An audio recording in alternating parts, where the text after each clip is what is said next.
Hello friends, मेरे channel को subscribe करें, बेल आइकॉन प्रेस करें, नोटिफिकेशन को ऑन करें और मेरा वीडियो सबसे पहले बैठ कौशल्या रानी तिलक निरेखेनी। बैठ कौशल्या रानी तिलक निरेखेनी। ई तिलक रामा जोगे नाही जी आहे। ई तिलक रामा जोगे नाही जी। ठाणी कौशल्या रानी दशरथ के बोलावेली। ठाणी कौशल्या रानी दशरथ के बोलावेली। ई तिलक रामा जोगे नाही जी सुनी। ई तिलक रामा जोगे नाही जी। ऐसन ऐसन हंडा हम त चमरा के देहले बाड़ी। ऐसन ऐसन हंडा हम त चमरा के देहले बाड़ी।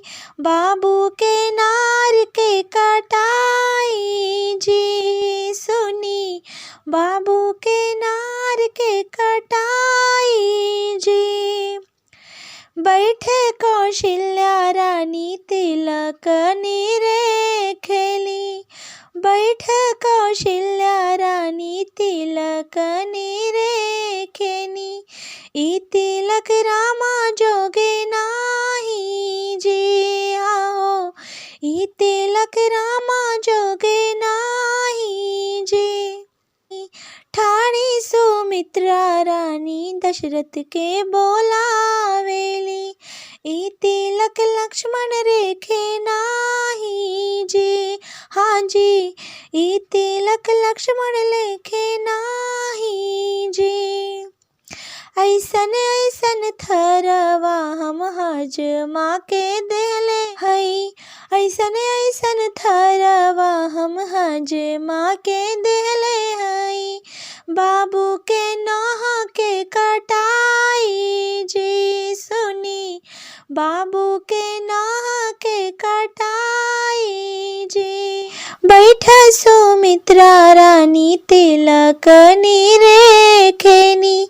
ई तिलक लक्ष्मण जोगे नाही जी आहे।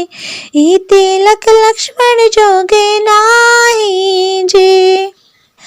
ऐसन ऐसन सिकड़ी हम धोबिया के देहले बानी। ऐसन ऐसन सिकड़ी हम धोबिया के देहले बानी। ऐसन ऐसन कपड़ा हम धोबिया के देहले बानी। बाबू के छूत के धोवाई जी हाँ जी। बाबू के छूत के धोवाई जी। बैठ सुमित्रा रानी तिलक निरेखेनी। बैठ सुमित्रा रानी तिलक निरेखेनी। ई तिलक रामा जोगे नाही जी आहे। ई तिलक